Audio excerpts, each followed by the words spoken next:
roundtable discussion hosted by ETHRWorld in collaboration with ADP.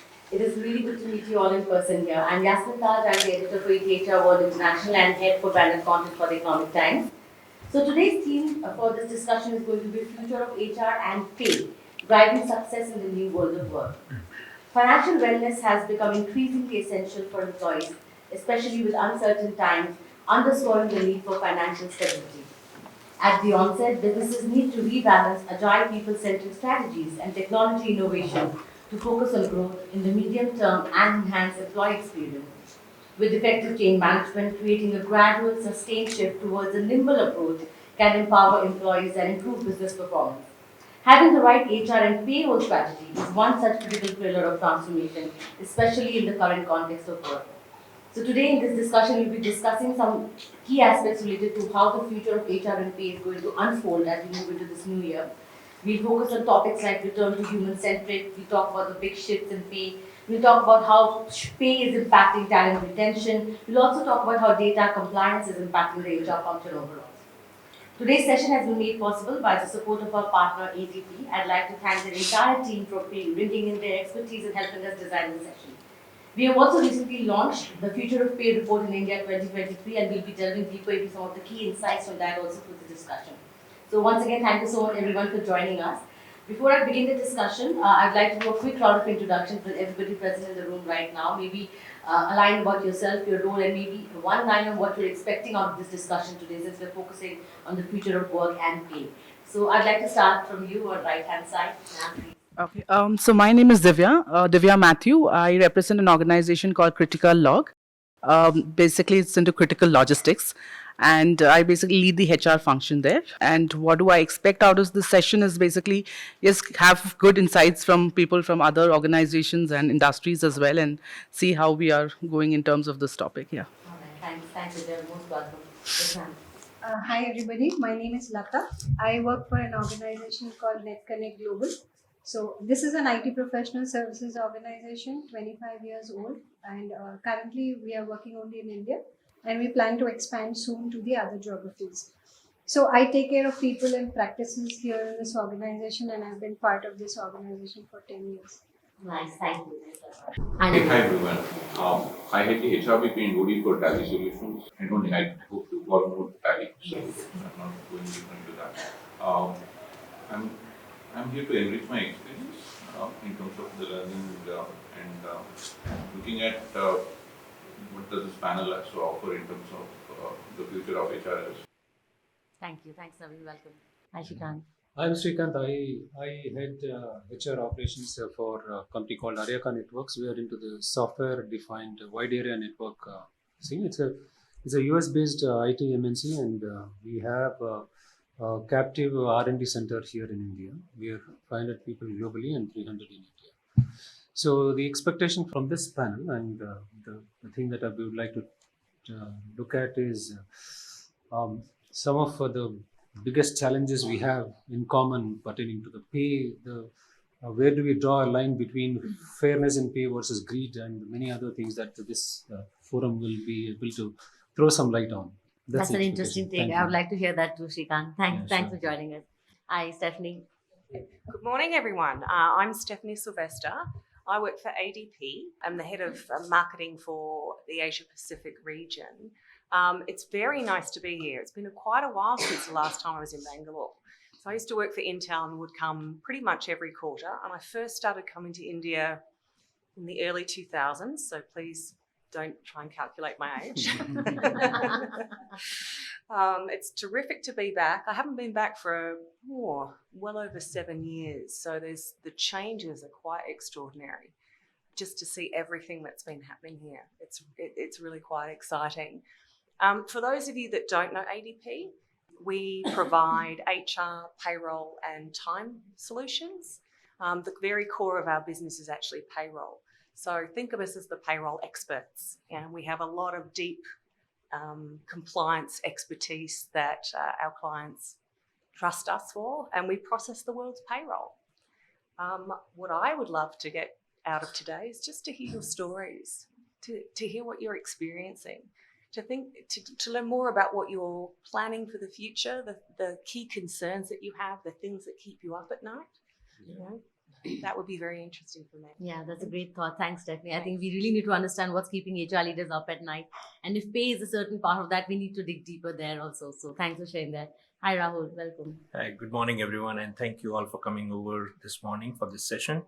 So let me say what I look forward to, and then I'll introduce myself. So I look forward to a interesting conversation, energetic conversation, sharing of perspectives and ideas around future of work, future of pay, and how do we see our own work evolving in the next few years.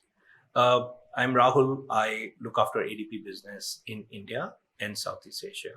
In India, we have a fairly large footprint. We as Steph said, we process payroll. So we process payroll of more than 1 million employees, right from 1 employee to 30,000 employees organization. So what we do essentially is we provide payroll, and what we now realize is time plus payroll is the workforce solution, and that's what we are endeavoring to offer to all our clients and companies here. Okay. Thanks, Rahul. Thanks. Hi, Anand. Hi. Morning, everybody. My name is Anand. I work with an organization called Steer Group. We're a 30-year young organization providing material transformation technology based out of Bangalore, providing services globally. I lead the HR for the group of organizations part of Steer. And today I'm here to basically understand best practices, initiatives in the changing world of work, pay, and technology initiatives that are coming through. So looking forward to an engaging conversation with everybody. Thank you. Great. Thanks, Anand. Hi, Shruti. Hi. Good morning, everyone. My name is Shruti Walia. I head HR at CureFit, which is also known as CultFit. We are into health and fitness. We are a 7-year-old organization, and I'm associated with CultFit for last 5.5 years.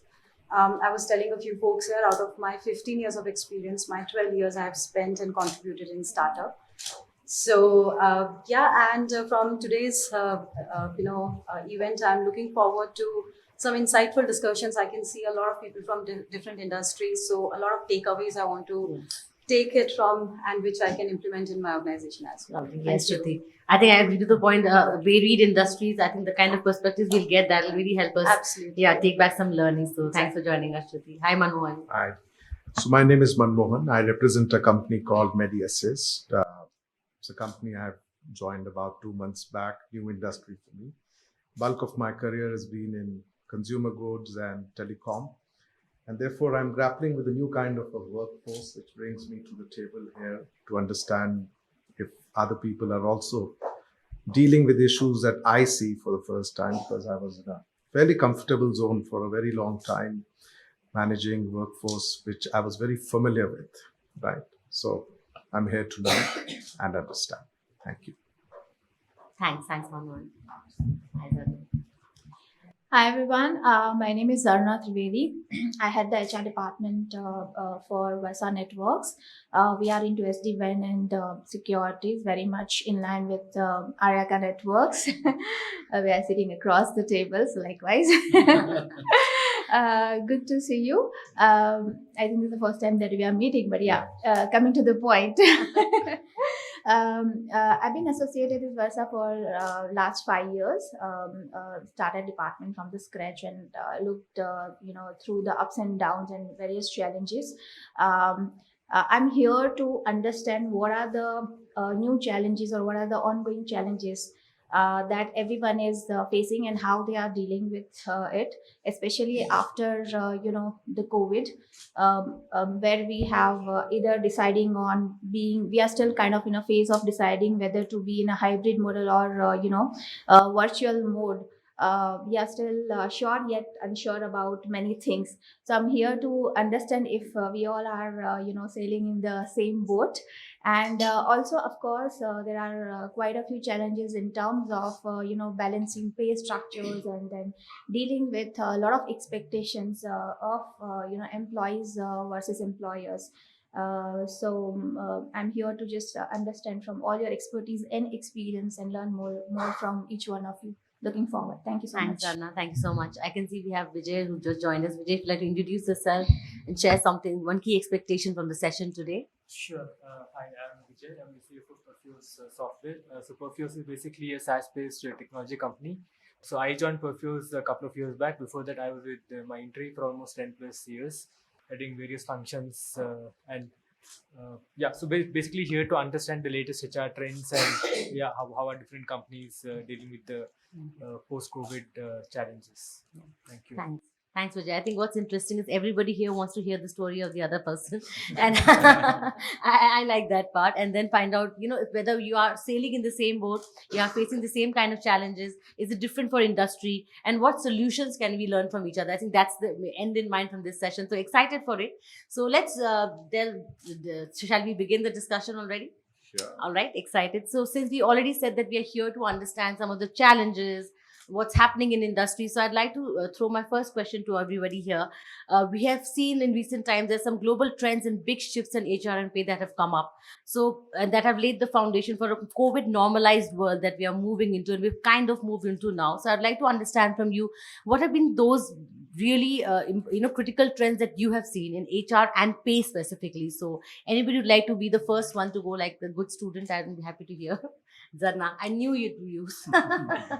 Name is last. I always, be the last person when it comes to the attendance. I try to get the opportunity and be the first to make initiatives when it comes to HR. And here is my chance. So, thank you so much. Coming to your question, what are the global trends? So globally, there is a trend. There's an emerging trend of that is employment modes are changing. There is also a deeper focus on employee well-being, not only mentally but also physically. It's also being extended not only to the employees but also to the family members. Apart from that, there's a lot of focus given on reskilling and more on the upskilling, where we would come to know that organizations are investing into employees to move them from one level to the another level, right, and filling the bridge. True. Instead of hiring the talent or skill that they require from outside, they try to retain them, right? And story is just not one side. With the future, with the global trend, it is also seen that people are not very finding it very secure, or not taking chance to look out for another opportunities just for the pay package. It is not a trend any longer. They're looking for more of a secure job where they find themselves secured. They are where the focus is on overall development and job security, from mental health and a career point of view, instead of just getting a better pay package. So basically, the focus has shifted more from being organization centric to being employee centric, is what I would say. In fact, focus is of performance review is based on not on annual basis any longer. It is based on project based outcome. So a lot of team are coming together. Organizations are looking at how to engage, how to collaborate with employees, in such a way, depending on mode of engagement, of course, the way people are collaborating. They work together as a project team, and all of this is being redefined, which is directly or indirectly also connected with the pay package, right? Pay structures are getting redefined. It is not only about the fixed package, but also more about rewards and recognitions and a lot of other benefits. ESOP, a lot of companies are introducing, coming up with the concept of ESOP, which is comparatively, is new even in today's date in India, right? So I guess the whole concept is getting redefined from being organization centric to employee centric, is what I would like to conclude in a nutshell. Thank you. Okay, thanks, Anna. Some great points. I think you've really kind of captured all the all the changes and shifts we've seen globally and specifically in India also, and how all of this is impacting how organizations are looking at pay. Any other thoughts on some trends and big shifts in HR and pay that we've seen, especially since COVID struck in the past few years? I'm happy to hear anyone here now. I would Yes, like- Vijay. Sorry. Yes. Shruti. No, so do you want to go next? No, I think like Zarna said, I think 2-3 key trends that we are seeing. One is obviously employee well-being. I think that has become a huge focus. I think across companies, if you see, a lot of companies are appointing mental health counselors. They're actually providing doctor consultations. That has become a huge focus. I think post-COVID, mental well-being has become a big thing. I think that is one of the key trend that we are seeing. Flexibility in terms of working place, working Yes. hours, working days. That is another big change that we are seeing. I think it's. I think we'll not go back to the pre-COVID days at all. I think the world has changed. So hybrid working is here to stay, and not just in terms of where do you work from. I think flexibility in terms of working days, for how many hours do you work in a day. I think that is a huge trend. Another trend that we are seeing. See, one more trend that I would like to highlight is human skills. I think are getting more and more importance. I think it's not just about technical skills anymore. How do you collaborate? How do you lead teams in times of adversity? I think some of these human skills are also becoming very, very extremely important. I think that I would say is another trend that we are seeing. Agreed. Great points. I think, as you said, while the focus has come back on the employee, it's an employee-driven market. You know, it's a candidate-driven market, in fact, and they are asking for flexibility. A very, very key trend that is seen coming, especially in our report. I think Stephanie, if you'd like to delve deeper and tell us about some global trends also that you've seen in the past few years, and maybe delve deeper into a few of the findings of our report also. So I think both Zana and Vijay touched on quite a lot of this. ADP has a research institute that publishes an annual employee sentiment report. So we survey employees from countries all around the world to find out more about what they're thinking and feeling. And it's interesting because over the last few years, we've seen a shift and an evolution. You know, at the beginning of COVID, people were terribly confused. They were terribly concerned about stability. They, were generally worried for their health. It was all about remote working, and then it kind of shifted into hybrid working. It was all about location. The last report that we published from the research really showed quite a significant shift. And one of the questions that we asked was, what causes stress? So the number one thing at that time was actually increased responsibility without increased pay. So it's no wonder that people have gone for this land grab of, I want more money, right, that we've recently seen. And that's only just sort of starting to settle down now. But what was also really interesting out of this is when we looked at some of the other factors and looked at the core theme behind them, it was all about time, my time. So we all had to learn to completely reshuffle this idea of what work and life meant. And we got used to sort of meshing them and combining them and figuring out how to make that work. And time is the most precious thing that we have. You know, people spent more time with their families during COVID. And so the idea of going back to the office kind of is a bit mind-boggling was a bit mind-boggling for a lot of people. And then the core premise underneath that that came out very, very strongly was flexibility. So it wasn't just flexibility of location, it was primarily time factors. So flexibility is not a perk anymore, right? This is how people manage their daily lives. So flexibility of time was the number one thing. Now, you also talked a little bit about employee well-being, Vijay. I think mental health came to the forefront of that. Well, it's moving beyond that again. We're now moving into a space of financial wellness, particularly in India, and I think that's coming to the forefront more and more and more and more. We've just, as you mentioned, recently released the Future of Pay report. You'll all get one. Yeah, you'll be emailed. You'll be emailed a ungated link, so you don't have to input any of your details at all. But in that research, we also found things like unconventional pay methods, and we might talk about that a little bit later. But 80% of those respondents. Oh, sorry, I should talk about why we did the research. So the consumer sentiment research showed us the employee side of the house. So we decided to run the Future of Pay research specifically to identify what is the business side of the house showing. You know, we wanted to get a balanced view of the world. So we specifically look at medium and large enterprises within India to get a sense of what was happening in that landscape. There is still a level of instability that exists, right? People still want flexibility. There's an expectation that there will be more and more unconventional pay methods evolving. You were talking before about comp and ben being redefined, right? I'm going to see, we'll talk about that a little bit more later. But 80% of the respondents specifically stated that they will be introducing faster or early access to wages to enable their employees when they have emergencies or unplanned expenses. Right? Now that takes a huge load off your mind, right? Like financial stability is so incredibly important.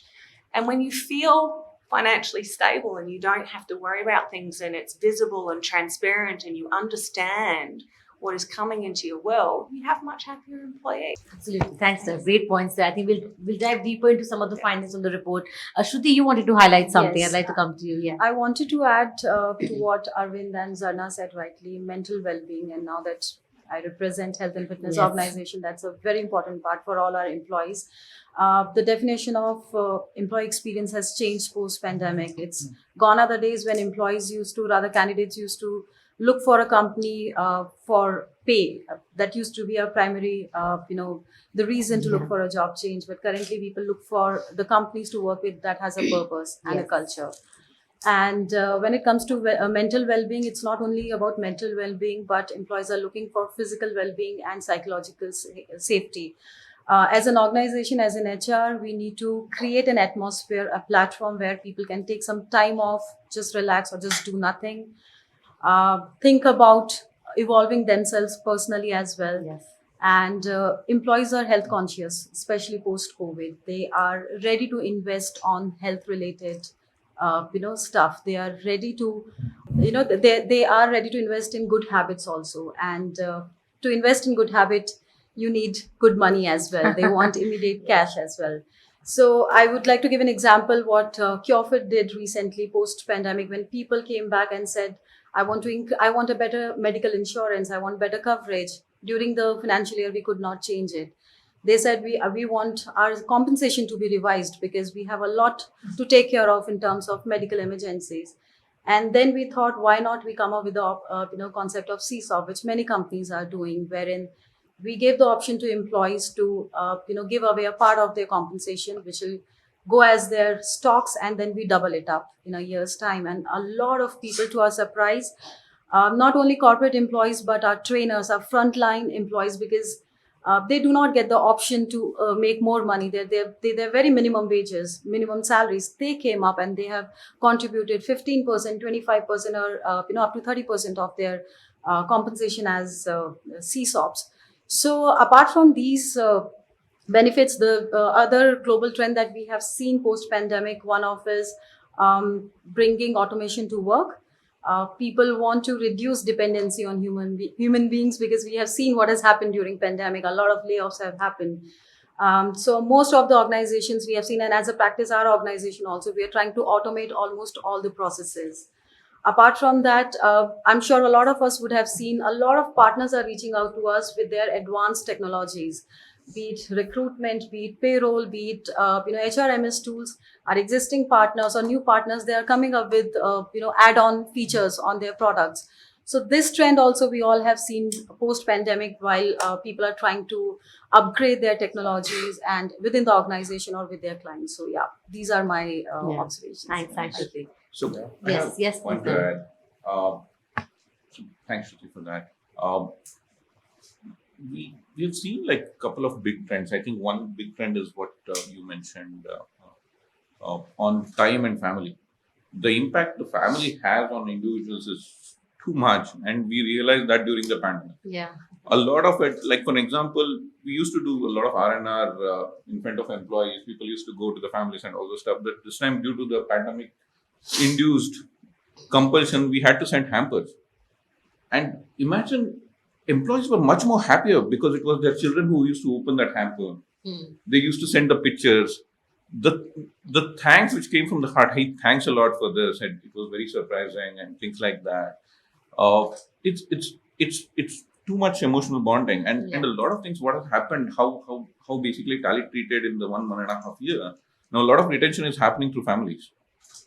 I mean, literally, if I want to leave for a job to a next job for a higher salary, the family says, "Are you serious? Are you leaving Tally?" Yeah. It's that kind of a bonding because we are looking at focusing on families and basically time as an impact. The other bigger trend, which at a company level is to look at how the organizations are looking at cash flows, because when the pandemic hit, everybody seemed to be running around looking for cash flows, and because of the lack uncertainty which it was induced by the pandemic, and we were looking at cash flows, and the best way to look at cash flows is to cut down the jobs, cut down the salaries. And why weren't you looking at the risk beforehand instead of waiting for the pandemic to happen? And when the pandemic to happen, you take the easy path. And then you did not learn from the pandemic. When the pandemic was at that peak and it was coming down, you hired a lot of people and all this stuff. And then when the recession hit, you were again looking at job cuts, not looking at the cash flow. Because pandemic was one of the biggest essential learning point for the entire of the organizations and entire of humanity. We should have learned something from it. Yeah. And that's a bigger trend which I'm seeing. I mean, I don't know. I mean, there's so many companies doing this again and again and again. It almost like become a cycle now without learning. It is. Yeah. That's an interesting point when you're talking about employee experience, employee well-being, and then we're in this situation right now where we are reading news of layoffs every other day. I think that's also one big trend. Yes, Rahul, Let me make up. So I think I call this as rebalancing act, right? So pandemic and post-pandemic, the needle swung in a certain direction, and we were all out to do everything that we can for employees, overhiring to doing everything possible. Now the reality hit us, right? And I'm looking from a little bit of a business lens. When we say, hey, there are margin pressures, we have overhired, we have spent so much money in one direction, and we got to rebalance the needle, right? So that's that era right now. And I think if we have to do a sustainable employee-centric or build an employee-centric organization, we always have to balance the two sides, right? The business side of things and the employee side of things. So and it's a difficult thing, right? So Stephanie mentioned about flexibility, and when we did the research, we found that in India, people want to work from home, anywhere, work from their small town cities, etc. And 71% of these folks, they say that they are ready to compromise on their salary in lieu of benefits, right? And that's a very powerful shift. We haven't seen this before, right? And this is something that many of us can leverage when we plan for the workforce in coming years and so on. If I can add to that, it's a huge number. Huge An number. absolutely huge number. So like 76% of people said that they would take a pay cut in order to guarantee flexible hours. And when you specifically look at how much they're willing to compromise, they're willing to compromise up to 10%, like a large number of them. I'll pull out the numbers in a minute, up to 10%, right? When you start to push into 15%, that's too much, right? So it was a really, really interesting to learn that it means that much to guarantee flexibility. Have any one of you also? Just taking forward from what most of them have stated, I think the pay structure is not going to be really rigid and fixed as we go forward. Yeah. Because I think each one wants something very different from the organization. So maybe someone really wants a compensation part of it. Someone wants flexible working hours. Someone else wants the organization to invest in learning and development. And someone else would want health benefits. I have people asking me, other than the normal insurance that we provide, are there OPD benefits that are available, right? So people are looking at various other benefits other than just the compensation part of it alone. And I think it's going to get very personalized as we go forward. So as I said, each one wants something very different. Yeah. So even if we have 1,000, 2,000 employees on board, I think for each one, their pay structure, it's not going to be a fixed, like a basic is this fixed and HR is this fixed. I think that structure itself will go through a major change because each one wants something very different. And like she just said that if someone is ready to, go for a pay cut if they're looking for flexible working hours. The same way, I'm basically from a logistics company. So it's for us, we don't really work from home. Yeah. Since people are on the field, unlike many other organizations that we hear, we don't have the hybrid model, nor do we have the work from home model. We are pretty much working from office. So I have candidates who are asking me a percentage hike because they are only working from office, right? So I think it's going to get very personalized, in my opinion, in terms of what the pay scale is going to look like for each person as we go forward. Yeah. And as quite a few of Zarna also mentioned, I think the cost of recruitment is going to be way higher than the cost of retention. So having said that, I think organizations will really focus on scaling up their existing force and investing in their employees right now rather than lose them and then look at another, in terms of cost of recruitment. Because we have come across various scenarios where we have given the best percentage hikes, but then there's a counter offer from the current organization and we don't get the person on board. Yeah. So I think these could be the possible trends that we might see as we go forward. Yeah. I would want to add on. Yes, Lata. So all of you have covered all the points, and for IT it is a given. Iske upar batao. It's like that for us, right? So mental benefits are there. The other kind of perks are there. Work from home is there because most of them are working on their laptops. But what I see nowadays is the resources or even our existing employees have become more awoke after the COVID, which means they know what they want in life, whether it is in their personal life or in their professional life. So professionally, even freshers coming in nowadays, the Gen Z guys coming in and asking that, okay, you're hiring me at L0 level. What next? What do I need to do for that? Okay, I'll do my part. What would you do about it? What does the organization help me with? What is your budget for that kind of a help? They ask a lot of intelligent questions. So from the HR trends point of view, I think the management or the mid-level management needs to be more aware as to what's happening and which way the trends are heading in terms of business. Basis of that, define the way forward for all the employees coming in. If we are not able to show them a path which is in line with their desires, they would not join anyways, and people who are there also would leave. Yeah. So it is very important to map the career progression what we show with the desired map what they have in mind. True. So that is one of the HR trends which I've been seeing in the last 1.5 years. And the other thing with respect to pay, what I see is, as most of you have correctly said, needs of everybody is very different from the other. So that is where we look forward to, payroll experts like ADP or other guys to give us a lot of inputs and ideas as to what can be done. If not this, what else? If not that, what else? And then now we are also looking at the gig workforce coming in. I mean, that's a huge talent pool which is available, but we are not able to tap them because the regulatory postures are not there in place. The statutory postures are not there in place. We do not know how to go ahead with that. How do you run their payroll? How do you take care of their compliances? So all of that is a bigger problem. Yeah. On one side, we crib that there is no talent. There's a shortage of talent. And the other side, we have a lot of talent, but we do not know how to utilize. Yeah, exactly. Yeah. So that is where we are looking for inputs from the leaders in the market as to how to handle, how to help. And since, say for example, ADP handles clients globally, and I'm sure every geography has their own USPs, their own benefits, and all of it. So what if they give us a playbook?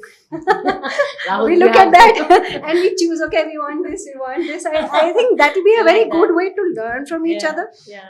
Because I see some of my friends picking up offers of incredible amounts. But when I see the structure, they've got beautiful components in that. One of my friends has got an offer in which it says spa benefits. Oh, wow. I was impressed by that.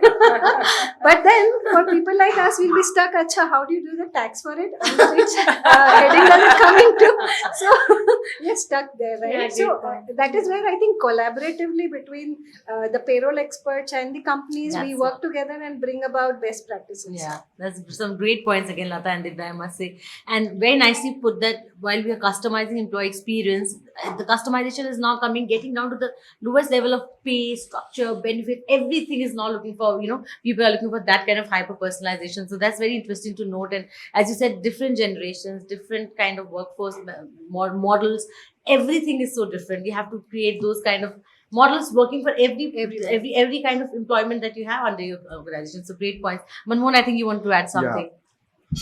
I think what we are witnessing is we have many kinds of employees. You have people who work 6 days a week. You have people who work 5 days a week. You have people who would work completely remotely. We have people who need to be in offices, depending on the nature of their particular role. And we realize, that one compensation structure will not work out. So differentiation for the 6-day working workforce versus the 5-day on number of leaves they have in a year, in terms of how much they can accumulate, how the encashment happens. You need to be flexible. They can't be at a disadvantage versus people who would work 5 days and could also work remotely. So we have many layers now to look at and differentiate, and not just create these programs, but to ensure that they buy into them and they understand why somebody is given an extra element of, say, cafeteria expenses or travel expenses versus people who work remotely. So the comp and ben teams are working overtime. Exactly. They are really breaking their head to look at very complicated models on how and which constituency will get what. And then you have, I think the bigger job is to really communicate. And it's very easy to create programs. The real challenge is in its acceptance. Yes. and making it a way of life.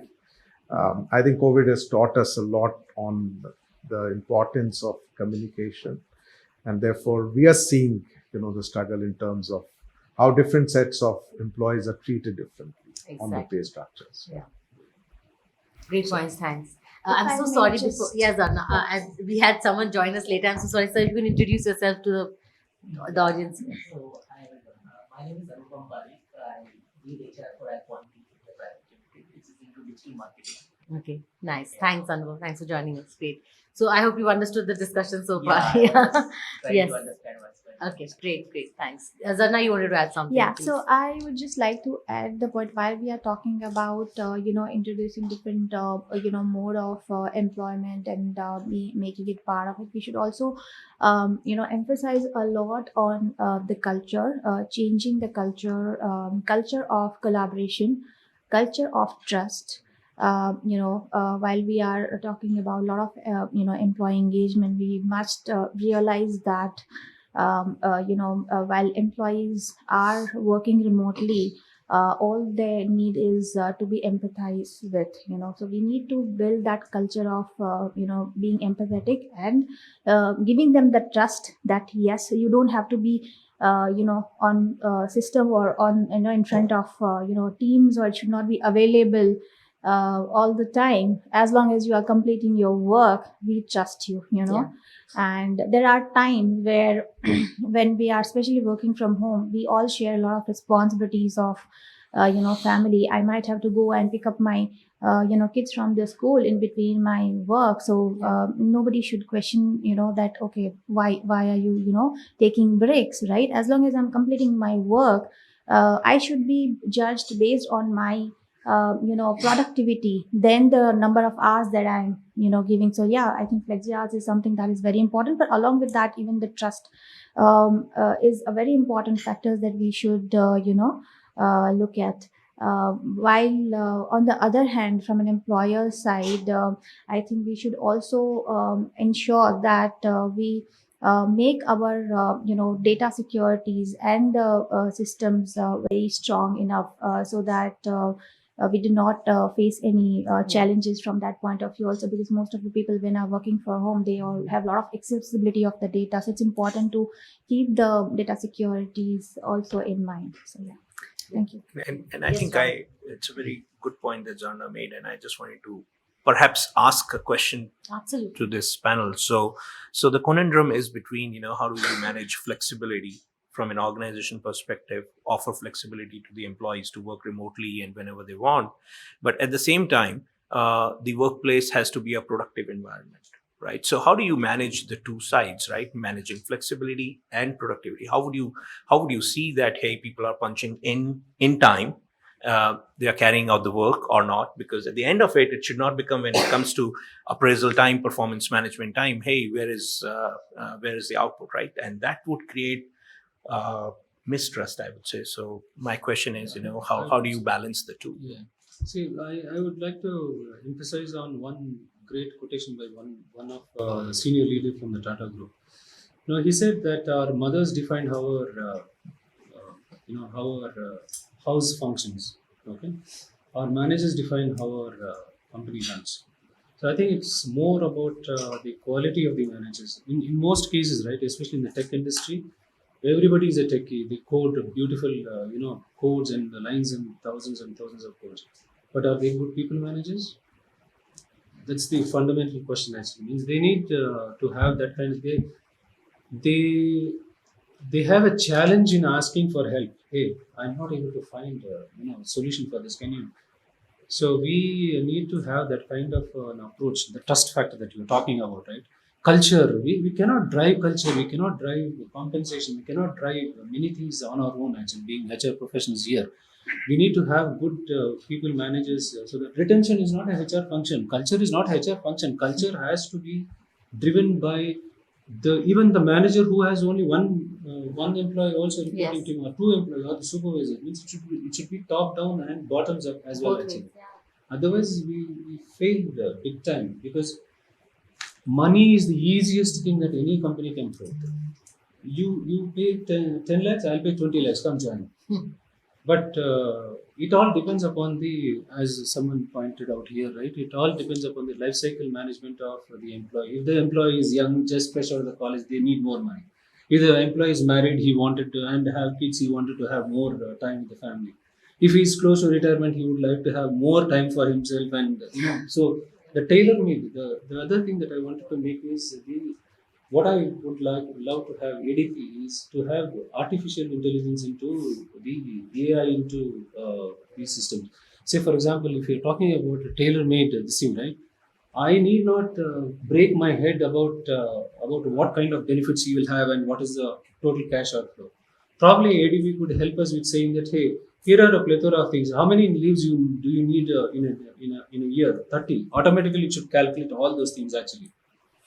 No, I'm giving you, because I don't have to break my head every time, because every person is different. I'm 6 feet, he is 5.5 feet, and like that. So tailor-made is very, very difficult. Absolutely. AI is very, very important as far as this thing is concerned. The other trend that I could see is cross-border compliance actually, which ADP has on a few things, because as a global entity, right, we do have India compliance, yes, we do have, but what about compliance in, say, for example, if you have offices in China, and Germany is a different beast altogether, say, for example, if we have to do that. So that's one thing that is a big trend. The other biggest trend that we have actually seen of late and have been discussed over the corridors of many corporate and across the boards of different companies is globalized talent pool. So when we are talking about moving out to from Bangalore to tier 2 cities like say Coimbatore, Nagpur, Pune is not a tier 2 city anymore, but it can be Chile, it can be Uruguay, it can be Venezuela or any other place actually. So why look at only these places alone? Because the question, the continuity and the stability of the workforce is very, very critical for any company to really deliver results actually. But stability is a big point in India, and I could see that most of the US leaders actually talking about is there any other geography that we can actually go and we don't want to be spending less money. I want to spend the same money or a little more money, but I want people who can be stable actually. Probably it takes 6 to 10 years for any other country to come up, like how Philippines or Vietnam has come up for, which has stolen, I wouldn't say stolen, but has taken away the BPO and the KPO industries forever. India is no more there because of stability reasons actually. So it takes only 6 to 10 years for any other country to say that, hey, I have the best talent pool here as far as coding is concerned. Do you think that you don't have best coders in Ukraine or in any other Russian? The only thing is they can't speak English. That's it. If they start speak English, then we lose our good at it. Those are the three important points. Trends in. Just Yes, like to Anand. add, to the earlier point that Srikanth had mentioned. In fact, when the pandemic struck, one of the most important aspects was in terms of culture, what the managers exhibit. I know very tough managers, disciplinarians, where the meetings used to start on time and absolute silence and things like that. And when work from home was happening and the calls were happening, you would have the children run into the calls. You will have the kitchen, the stove, the whistle going through and things like that. And how managers had to really kind of accommodate the personal side that the employee is going through. And I think that was a major inflection point between how technology as well as the human-centric approach had to go hand in hand, and probably the most challenging time that we have faced. And though whatever developments that have happened and fast tracking of implementation of technology, remote work, it's never been probably a more important time for a more human-centric and people-oriented kind of approach that organizations had to take. And I think those initiatives that people were able to implement has probably shown immense results and retention, so on and so forth. I think that's a very important. It's an interesting discussion and a very interesting question actually. I'd like to tell a story. I mean, so Tally was never work from home for the same reason of collaboration. Yeah. We were thinking we are looking at a high-end productive environment where people will have to come and do it. And when the pandemic happened, in 3 days we had to change from fully work from office to fully work from home. Huge change. We are a 30-year-old organization, 36-year-old organization, never had a work from home. So we had to move from there. And I think what both Srikanth as well as Anand mentioned on the manager's ability to handle that. So we went full scale into well-being, where we said that connect is the most important thing. As a manager, you need to be able to connect it. And interestingly, what happened was productivity turned much more higher. I mean, it was almost like two scales. Two things which happened. One was the psychological safety, where MD came up when people were retrenching, salary cuts and all this stuff. When MD came up all hands, total company all hands, and said that, look, I know there's a lot of uncertainty. I don't want to add it to one more uncertainty. We as management have taken a salary cuts, but there will be no more salary cuts or no more. There will be absolutely no job cuts, definitely. So you can be much more assured. We don't want to add into uncertainty. Be a little more assured and all this stuff. And the other point is that the focus on connect. Now that kind of increased the productivity a lot in the initial. Also because people did not have anything to do. I think. I mean, people did not have outside things to go, travel to do. It was always at home. They kind of did that, but that kind of led into wellness and a lot of 8 o'clock, 9 o'clock meetings and things like that, which kind of happened. But now coming back, I think what Anand mentioned about technology being the joining points for collaboration seems to be higher. We use a lot of Microsoft whiteboarding for a lot of collaboration. We in fact took a choice. Even now we are optional work from home, but we took a choice, said that for people who are outside the city, they can come in and we will provide the accommodation and travel for even 2-3 days if they want to come in and collaborate within this ecosystem. Because we realized that human connect is very important. I mean, irrespective of work from home, 2 years of just working from home, we realized that forget collaboration, it is the human connect to say that, hey, this is my buddy, oh, this is my peer, he's joined new. That itself is very important. And we kind of did that. Yeah. But companies might have to get people together at least once in a quarter or so. Yeah. That will be important. Yeah. I would like to add here, and to answer Rahul's question, we don't have punch in and punch out timing. So it's absolutely fine here. Anytime you can, come in. But the productivity drives with culture, trust, empowerment. So I would like to give our example. We have two kind of categories. One is corporate team, like I said, another one is trainers, habit coaches, and health coaches. Trainers and habit coaches never stopped working from offices. Only during lockdown they didn't work in person, but for last 2 years they have been working from offices. And corporate teams, they are in hybrid model. But it completely depends on organization. Like Divya also mentioned, and Naveen, you mentioned, we believe in collaboration and at what pace and scale you're operating at. So we recently announced for corporate teams that it's work from office 5 days a week, and you can work from home only when it's required for medical emergencies or personal emergencies. And employees were not very happy about that change. I was about to because ask what's the percentage. Exactly, it's all about habit. Before pandemic, everyone used to come to office, and never ever it has happened that people were not okay coming to office. The idea was get up at 8, 7, whatever time, you take your shower and go to office. But now it's habit. At times you wake up, you are not in the mood, and you just tell, hey, I'm working from home, or at times you don't even inform. So how do we ensure that even if we have made this again in last 3 years, multiple times we have made those changes and swift. It comes with again empowerment, and it comes with culture. Like Shrikant also mentioned, culture is not HR's responsibility all alone. Each and every employee is responsible for driving culture, and we are a culture-driven organization. Um, we have no leave policy for corporate team members. That means you can take unlimited leaves in a year, and all are your paid leaves. We do not have any hierarchy because we want to empower each and every employee of the organization. We want to ensure a fresher can also sit with the BU lead and can share his or her thoughts and can take initiatives. So these are the benefits that drives empowerment, and that drives performance. People, and that builds the trust between the employee and the employer.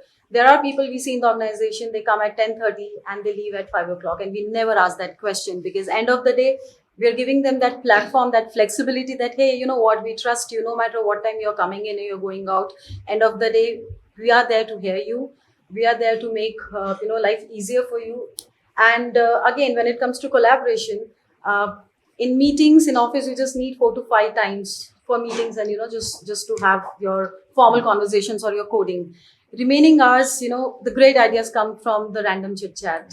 The water cooler bites. Exactly. On phone, you cannot do it all the time. When you're just catching up with someone. Today we all were standing here and we were just having our coffee and breakfast. We interacted with each other. But currently we are only talking about certain topic. We are not just having random chit chat.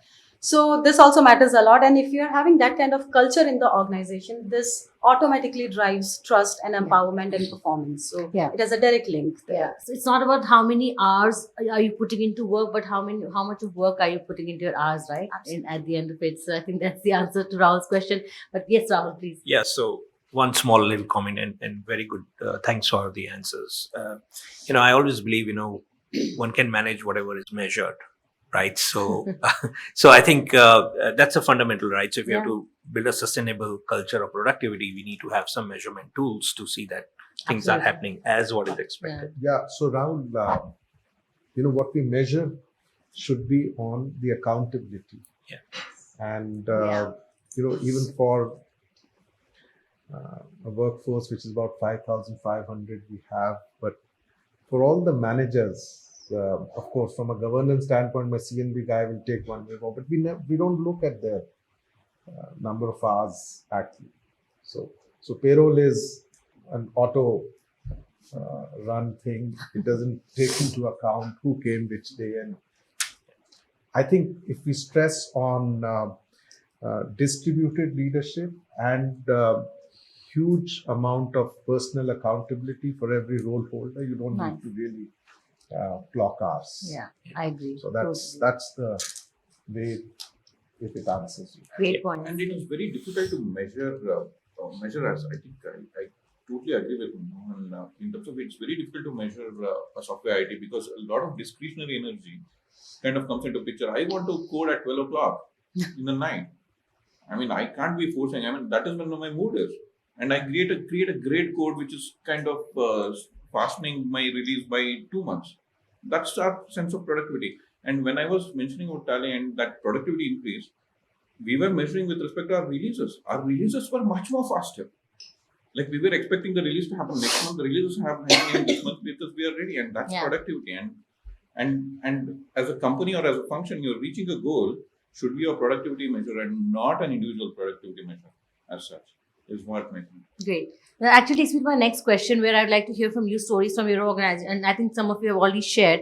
How are businesses reshaping their strategies and solutions around work benefits and experience to unleash the performance of people and create a more resilient workforce? So if you could tell us about some initiatives, something new that you've done, something that's really worked for you that we can all learn from, that'll be great.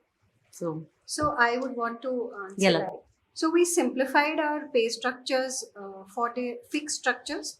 We got everybody on the fixed structure, platform initiative, and this happened like 3 years ago, just before pandemic. So we now call our performance system as the employee success system. That's interesting. You perform, you take your money. It's as simple as that. And we have simplified the OKRs also for all teams across the board to one single OKR. And that was done with a lot of deliberation. So even the HR has an OKR of revenue. Finance also has an OKR of revenue. Business definitely has the OKR of revenue. So it is like a uniform measure to measure everybody, which brought in a lot of transparency. And then, you were like, okay, you did your job, so you got your money. So they were not cribbing, first of all. So that brought in a lot of trust, that brought in a lot of transparency, and obviously brought in a lot of competition. Like, oh, that person got, this person got, then even I should get, that kind of a thing. And then measuring everybody's contribution towards business became easier. And, to measure who goes where after this, what more do they need to be enabled. So the learning programs, the career plans for them, all of it became very, very simplified. I think that was one thing which took in a lot of my gray cells, and I did get a lot of gray hairs because of that. But then I think overall it reduced a lot of pressure. Otherwise, HR is always in pressure to justify as to why that person got that variable, why they got that much of bonus, and why they got that much of incentive. So now, people don't talk to me about that. Okay. So that was something which really helped us. Okay, that's interesting. That's a great thought. Anyone else would like to tell us about? So I think trust and responsibility go hand in hand. So where organizations are really able to trust their team members, I think the responsibility is definitely there on the team members to kind of give it back in the best possible way. But talking about performance as such, what we have done slightly different is that while everyone has their KRAs, they have their OKRs against which the measurement really happens. As Rahul said, the real measurement really happens. But having said that, we also looked at a separate kind of a section where we are looking at significant achievements. So at an organization level, we usually give whatever the 10, 12%, 15% average hike that people get. But anyone who does any significant achievement that has a drastic impact on the organization at large, there's a separate percentage hike that is kind of given for that. So it can be as high as 20%. So it's put together, it's as good as changing a job itself. And so that is the kind of differentiating factor that we brought in, where you give something which is very significant, which has a major impact on the organization at large. Percentage hike you get is over and above the normal average percentage hike. That's very interesting. So that has kind of brought in a sense of, yes, being competitive, wanting to do better, wanting to do more. And it's not only at the senior leadership level, it cascades down.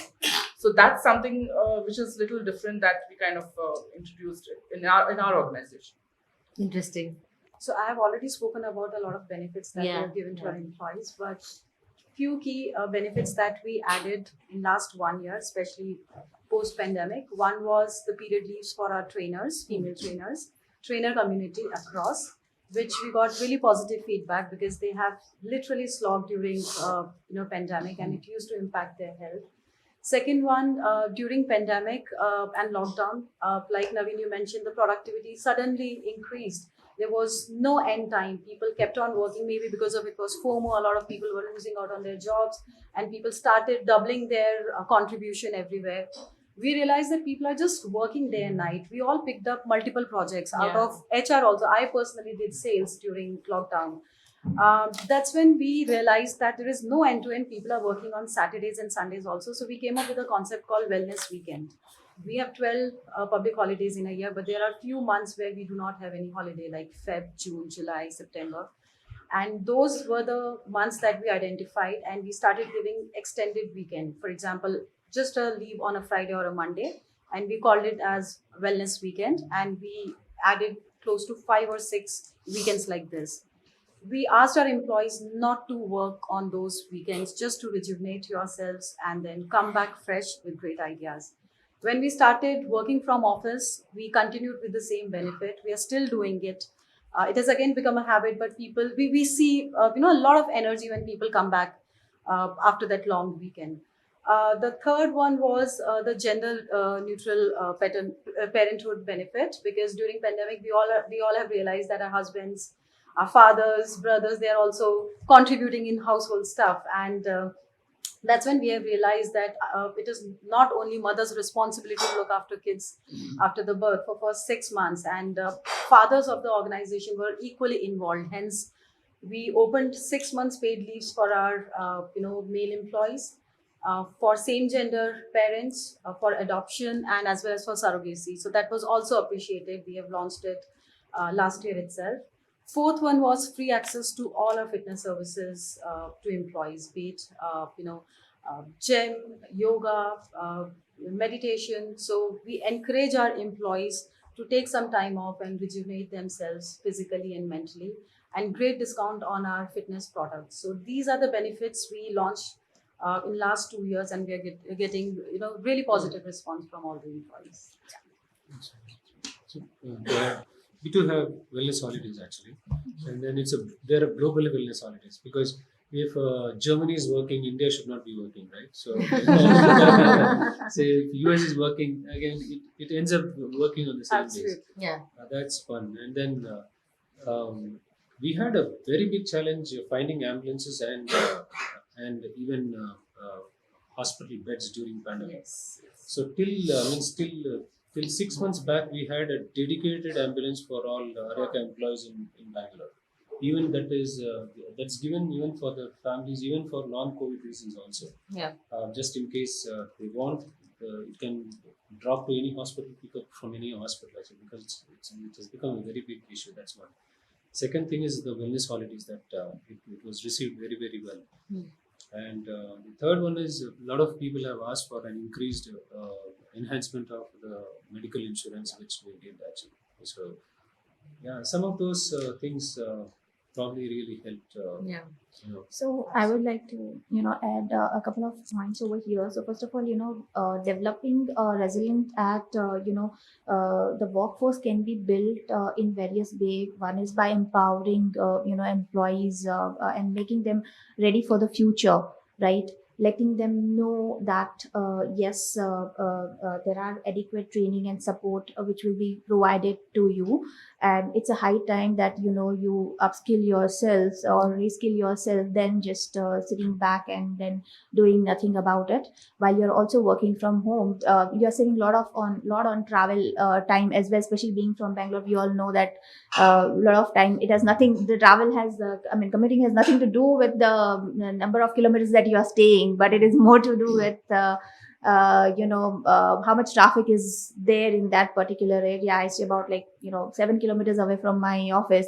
I get my individual cab for pickup and drop from office. In spite of that facility, it takes me nearly about 45 to 50 minutes to reach office on an average on a regular days. And if there is a traffic, then I don't know, only God can save me how much time would I take to reach it. I've never seen as long as even 2 hours, right? So that's a time that we are saving on the days when we are not going to office can be well utilized by training ourselves and learning something new, which is where we can be productive to the organization. So apart from that, as the one thing that we have made changes in terms of our performance review cycle was in terms of the goals, which used to be annual goals and KRAs and competitions used to be competitive mapping used to be almost same for the team wise. From there we have shifted to having the short term goals. We have opened the dialogue system for of employees I would say the team leaders with their respective team members to ensure that they have at least on a quarterly basis exchange the dialogue with their team members, so that there is enough of transparency. There is a two-way feedback system that is being exchanged. We have also come up with insurance top-up plans where if employees, depending on their size of the families and the requirement, they can opt for additional insurance. Not only that, after pandemic, we also realized that, as somebody rightly said, that there's a requirement of having, OPD or even the, fitment or well-being was emphasized a lot on. So we have, come up with a solution where over and above the package, we are also offering a lot of such advantages of a dental and eye checkup or OPD or fitness and lot more. So instead of probably giving them a certain hike directly, we are trying to add it in terms of the benefits. Unlike just like the way, I mean, you say that you don't have attendance system. Even we do not follow the attendance system. It's important to and as rightly mentioned by Shrikant, it's not our job to build the culture. It's always a top down approach, but it's definitely our job to ensure that we do have that people managerial skills in place, and then we contribute to it. We take those initiatives wherever it is required, so that managers are empowered to run the team, and we as an organization trust those managers and then let them manage their team in their own ways. And that will ensure that there is a enough of flexibility, there is enough of trust, and there is enough of productivity, because across the organizations, because it is said that employee who is highly engaged is also highly productive. If he's not engaged, then he would not be productive equally, right? And third thing I would like to highlight here, that it's also important, as we are working remotely, we are also working on a lot of technologies and depending on a lot of technologies. So whatever technologies that we are introducing in the system, be it HRIS or be it payroll, it has to be very, very user friendly. In fact, research says that you should not be going forward beyond the third step or third click to reach at the destination that you are willing to when you are using the system. It has to be very ease of use. It should be very easy to utilize. So yeah, this is something that we try to customize and look for the solution which can help employees. In fact, as we are talking about the latest trend also, where HR is no more an operational person or no more running the onboarding exclusively. Even if tomorrow I'm not available for onboarding employees, I ensure that the experience of an employees is equally enriching. Because my system will be so much automated that and it would be easy to use and user friendly for an employee to be able to use that. He just has to follow the steps and he would be there. He would know, he would be able to see his team. He would know what are the policies, processes, and everything at his fingertips. So if you are able to do that, I think half of the battle is won, and it also will save my time to be more productive and focus on something more strategical over the operational work that I'm doing. So now the battle is not using the technology. The battle is not choosing which technology. That's a great point. And I was coming to my next question. Before that, we have, I think, Ketan join us later. If you could just introduce yourself. Sorry.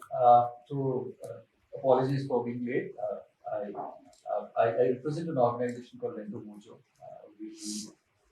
You can call us as a teenager in the startup ecosystem. So grown a little bit, but still have to reach that maturity. Yeah. We are about a 750 people organization in 16 cities. COVID, of course, tested our spirits. Right? We thought, we are very, very high powered. We're going to rule the world, but I think a lot's changed for us. Yeah. But we were doing well now. We've been profitable. We're perhaps one of the only startup which has been profitable for the last 17 months.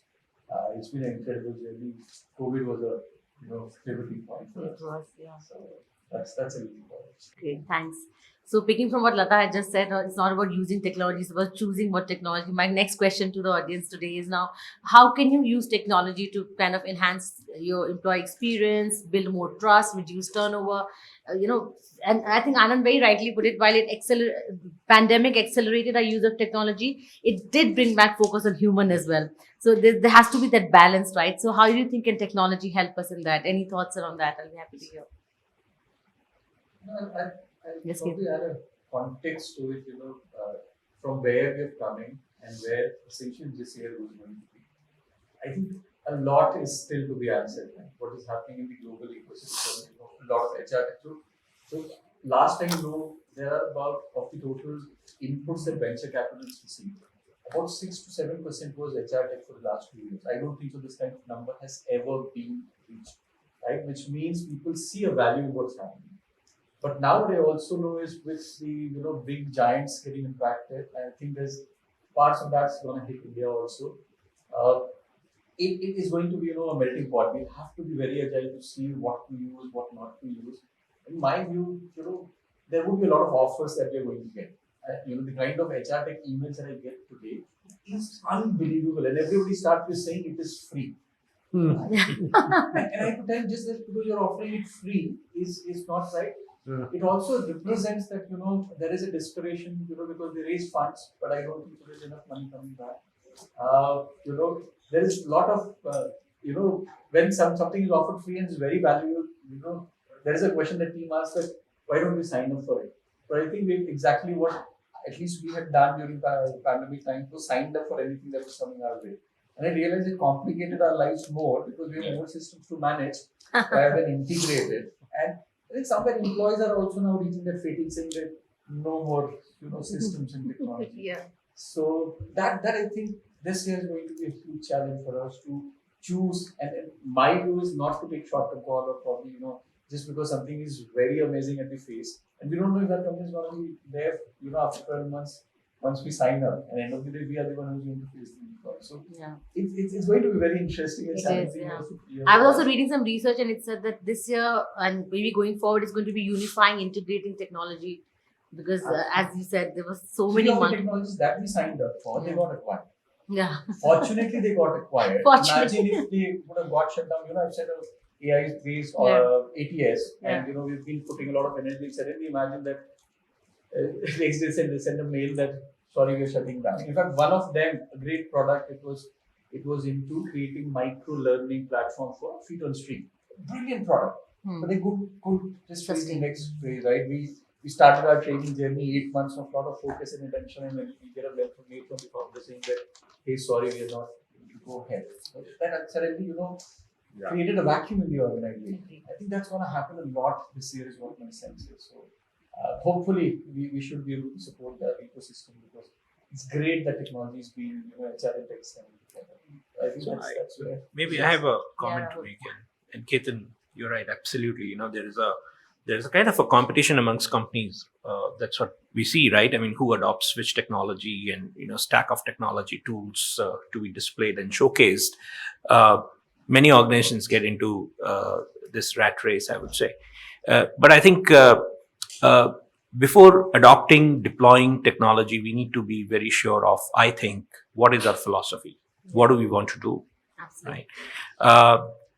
Using 5 next generation tools perhaps is not a good idea. A simplification of a workflow could be the best technology that we could offer to our associates, right? So, and that's what we have always believed in, right? Design for people. And it has to be very, I won't say personalized, but it can't be a cookie cutter canned approach. I agree with Rahul. Today, employees look for one-stop solution.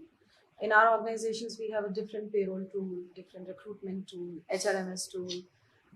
PMS also is different. And for an employee, it becomes a little difficult. And in the interest of time also, they will have different spot. Today, they have payroll issue. They will either look for the website name. A lot of people don't still come back to us and say, hey, where do I check my payroll? Few people, hey, who do I reach out to for my tax related issues? Hey, I want to refer someone, who do I reach out to, and where do I see, IJP postings. So basically, employees would want to see the connectedness in HR systems throughout their life cycle, and we should look for a solution wherein it's a one-stop solution for everything, and people can save time and be more effective and efficient. I think means one-stop solution is one thing actually, but I think I should, as a HR professional, right? Say for example, if I'm using ADP, I should also be having the flexibility of using any other world-class product like what he mentioned, and integrate it. At least there should be some basic level of integration inbuilt before they sell the product itself. Actually, I should not be breaking my head for integration, saying that integration is where many companies fail. Yeah, 2 cents on integration. That's like my favorite subject, I must say, Yes, right? So, and I know many of us are not tech people, right? But integration is something, like Shrikant said, hey, we think it's like a oil pipe where oil will flow from one system to another system. But at the end of it, we end up making an oil refinery. So something breaks down here. We don't know where to fix and how to fix, right? Integration has to happen. But the simplest way of integration could also be exchange of flat files in a secure mechanism. So integration does not mean building those APIs, right? And why I would say is, everyone gets seduced with this thing. Oh, let's build an API.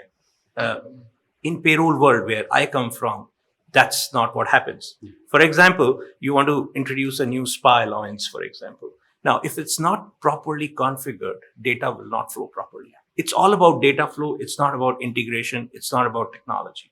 How do we ensure seamless data flow from one platform to another platform makes the hell out of difference, right? So, and that's what I want to leave with you, right? It's about I data agree. flow. In fact, it is also not about only having a right kind of a system in place, but also nowadays the technology has gone so advanced that everything is all about mobile friendly. I mean, your app is available on mobile, so that on the go wherever you are, if I have to apply for leave, I just a click away. If I want to upload my expenses, I can just upload it from my phone itself. I just upload the image and I'm done. So it has to be that user friendly, so that I don't have to say, I mean, even if I'm in a hospital bed, I can still apply for my sick leave, though that's not how the it should be. But then yes, it has to be that user friendly is what I'm trying to say. Because a lot of technology fails at the implementation stage, right? Adoption Yes. stage. While you might invest all the money that you have, get the best tech tools in place, the employees will not like it, you're done. Yeah. So I think that's also that's what employee experience is all about, right? How can technology enhance it rather than kind of, deplete it in that case. I think that's interesting. Is there anything that you can share about how employee experience came out as a very major outcome from our report, right? That we saw that, so if you could just share something about that also. Yeah. It's interesting because you mentioned AI.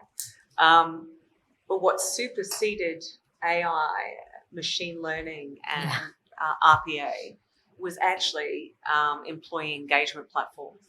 So when we were looking at what are people wanting to invest in for in the next 5 years, like what are you committed to adopting, it was actually employee engagement platforms.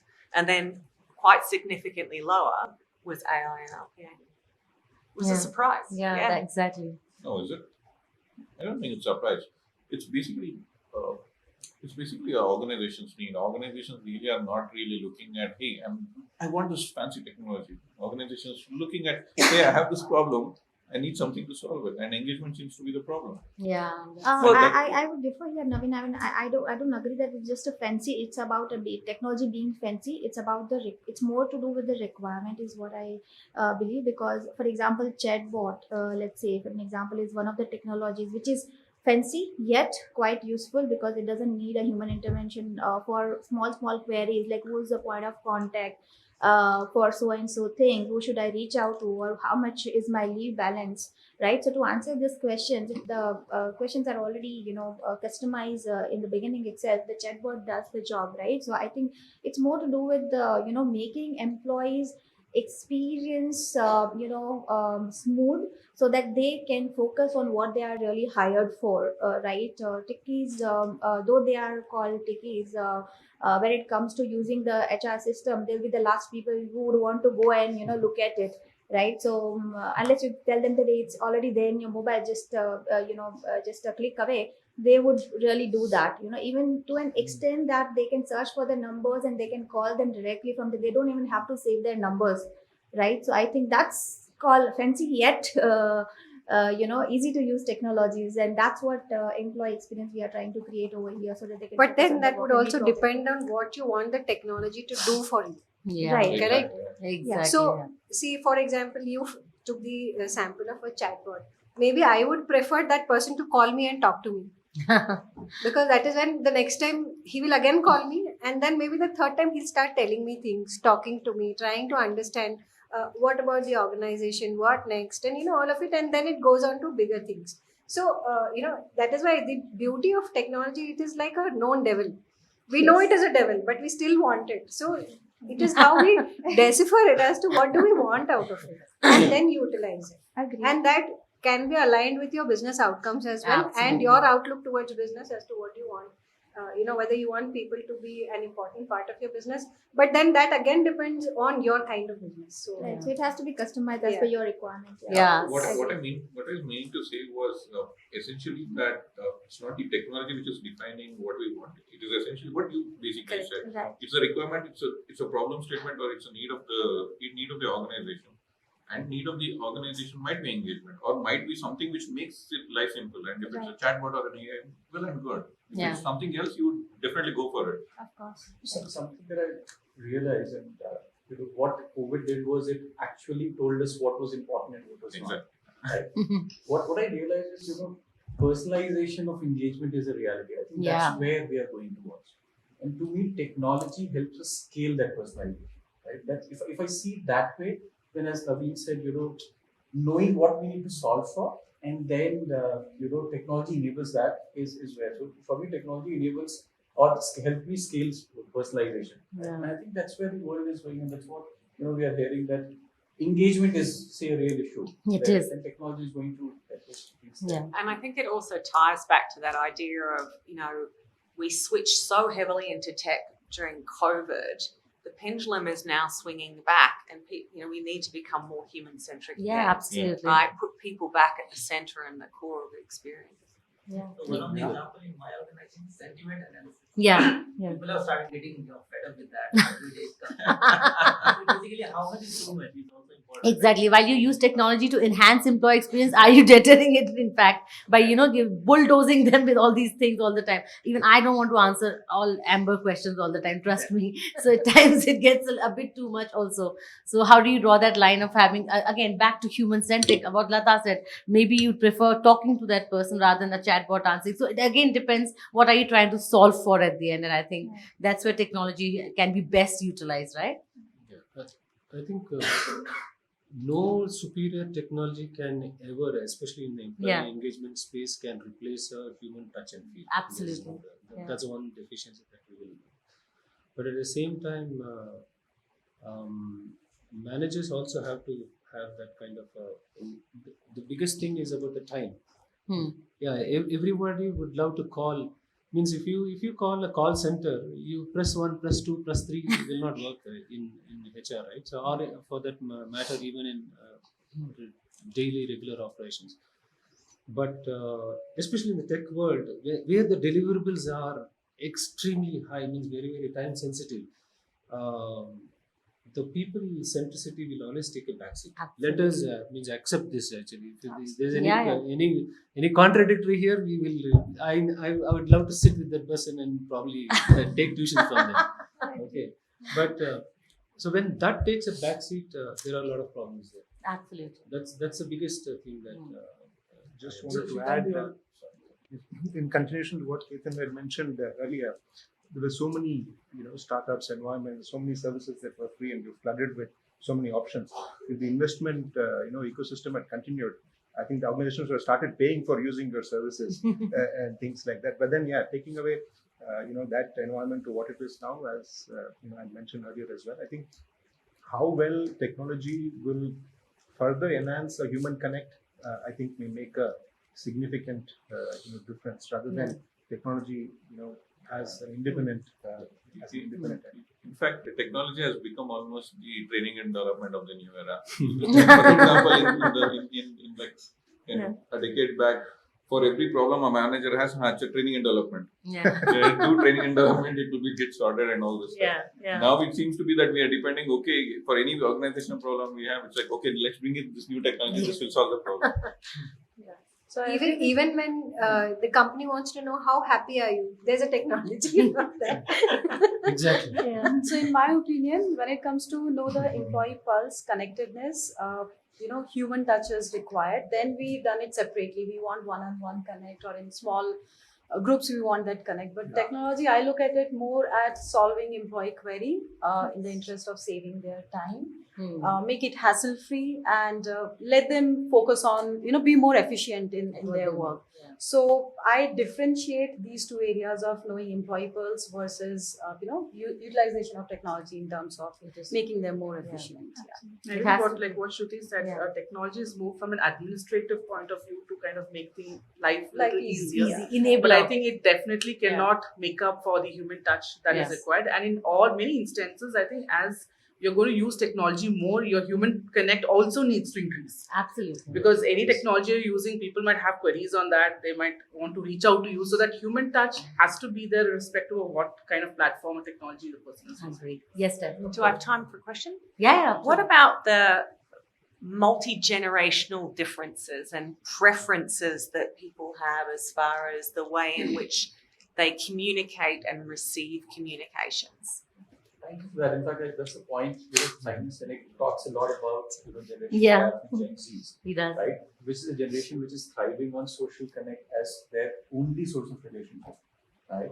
So we don't know yet, right? Maybe 5 years later they will still thrive more in technology. While we believe that human intervention is going to be the game changer, but I don't think so. That's been unanswered because that generation completely thrives on social media. Right? Their relationships are defined by how many people they have in the network. And I think I agree with you, Shrikant, as a individual, but I don't know if this is how it's gonna be there. That's how the generations are. We are vulnerable, means we don't know. No, communications across generations is also very difficult. You have a Gen Z walking in and looking at the Bangalore weather, like sexy weather. And you see your director making faces, who must be a consultant in his 60s or whatever. So, all these kind of differences are coming in, but then I think we will learn to handle it. Yeah, but I think with the Gen Z, there is a lot of, I would say development of unconscious biasness also, which is, taking place because they would want to go for a tea or coffee breaks. They are the one who believes in, putting productive time at their work and then also take frequent coffee or tea breaks.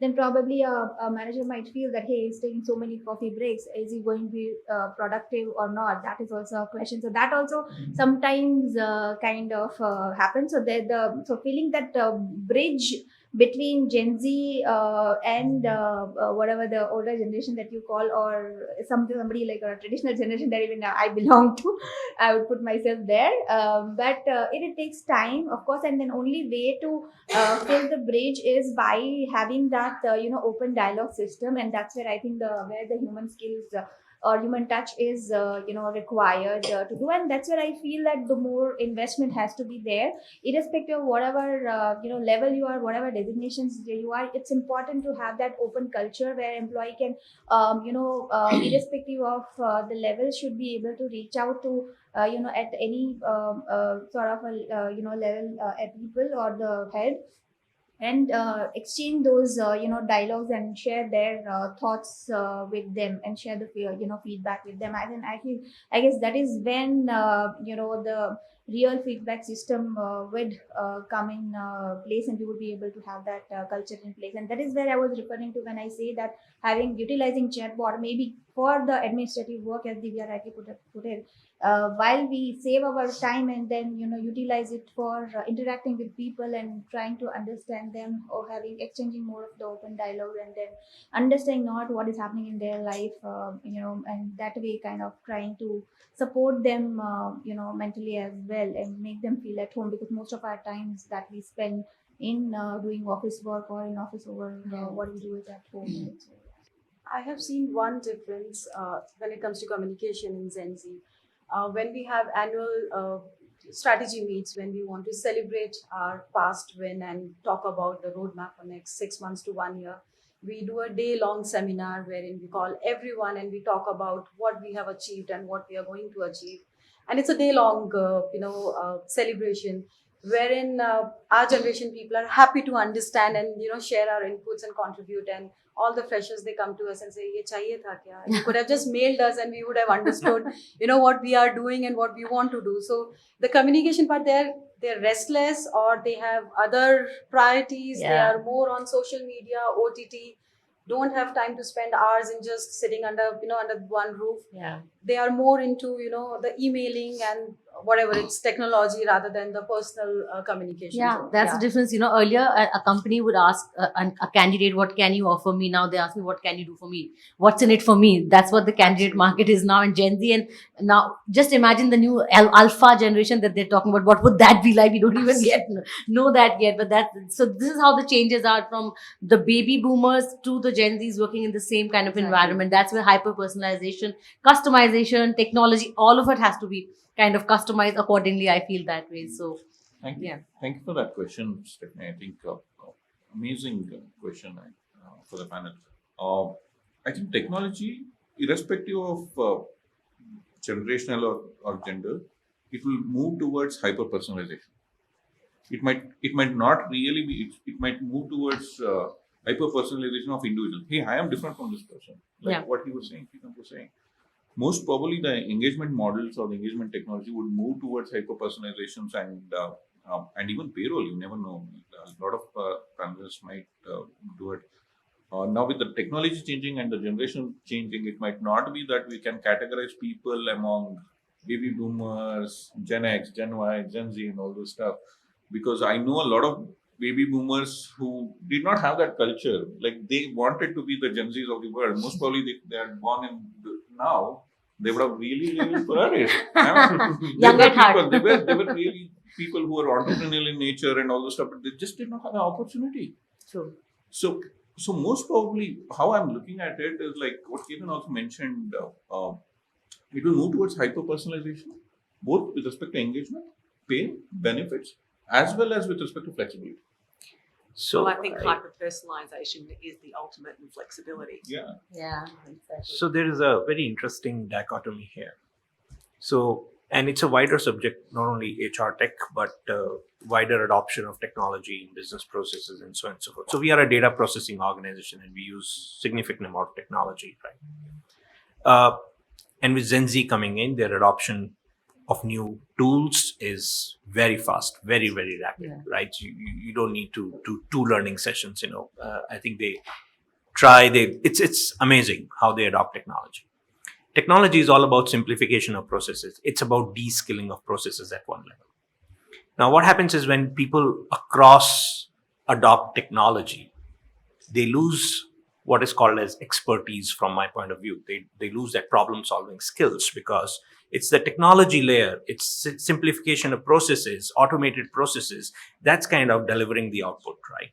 And one of the and some of the clients that we speak to, and including us, we observe that, the amount of time that now we have to spend on learning and development, on problem solving skills, on simulation type of learning and development. It's not training and development, it's not classroom sessions, right? But actual activities that sparks that problem solving skills in people is something that's really required, right? And therefore, augmented reality and virtual reality and things like that within the learning and development environment is another thing that's emerging. But I think there is a little bit of a gray area to technology as well, and if we are not very mindful towards this expertise building across the organization, I think we are up for a big challenge. It's interesting because the more you stitch things together, the less visible what's behind it becomes. And when something breaks, it's much harder to get to the core or the root cause of the problem. And having the people behind that who can actually do that is going to become a challenge moving forward.